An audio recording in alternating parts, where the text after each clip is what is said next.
got this earlier. What is the right way to do a squat? We were talking about this, and I guess for the most part, I think the basis of what we were discussing is kind of before you even do any type of squat, because there's all these different type of squats that you can do. It's basically kind of what's your focus and what's your goal of why you're doing this squat. Because again, foot placement, your knee placement, the elevation of what you're doing, it all dictates and it moves a certain type of muscle in every type of form that you're doing it in. Me personally, I kind of keep it very simple, and for the most part, I always tell all my trainees or my clients, whatever you want to call them, to push off through your heel.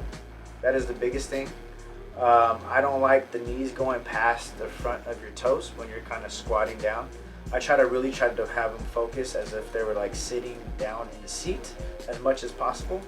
And I always have them put their arms in front, just to kind of keep a little more stability, keeping that arm straight. So for the most part, sorry, I don't have arms here, there's the screen there. Cool. So arms straight up, and it's as if I was gonna sit up on this couch. All the pressure goes through my heels. That would be my biggest thing for a natural regular squat. So I literally have people sit down in a chair and just push up off the seat and go right back down. And try not to use it as much as your back.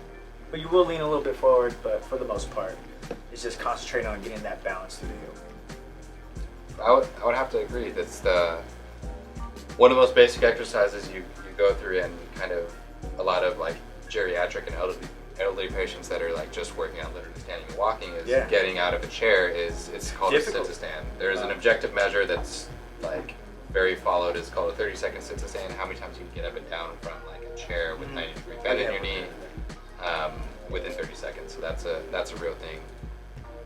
For me, I was just, as long as everything's kind of in alignment, whether you focus more on the balls of your feet, on your heels, they'll do different things. You can focus posterior chain, you can like your hamstrings and glutes and stuff. You can focus anterior chain, more like your quads, depending on whether you're dominant in one thing or the other.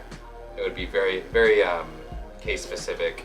But as long as everything's in alignment and your knees aren't in a valgus form, which is like when they're bent in, like if your feet are wide and your knees are touching, as long as that's kind of not happening and it's more like kind of straight up and down through alignment into your toes, feet shoulder width apart relatively. I really try to tell people not to bend their back though. I don't know how that. Keeping a neutral spine would be the exactly. Because people bend over so much as they're doing the squat, like the whole weight. I really don't have any of my clients put weight on their back. All my squats, everything that I have is either in front or straight to the side. Because I personally never use a lot of weight on my back because that's how I hurt myself.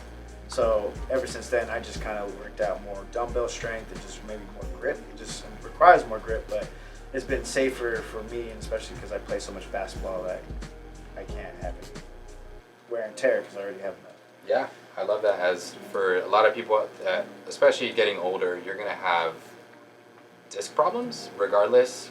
I can't remember the study, but it's like, I want to say there's like 20 some odd, I'm forgetting the number, but a oddly high amount of people over the age of like 30 are going to have quote unquote degenerative disc changes in their back and may not feel a thing. Like you could scan all of our backs in here, whether we have back problems or not, someone's going to find a partially bulging disc somewhere, just because that's humans, and your body is good about forming around it, but like keeping that bent lower back is not good for any of that, and so keeping like a neutral spine posture is also good.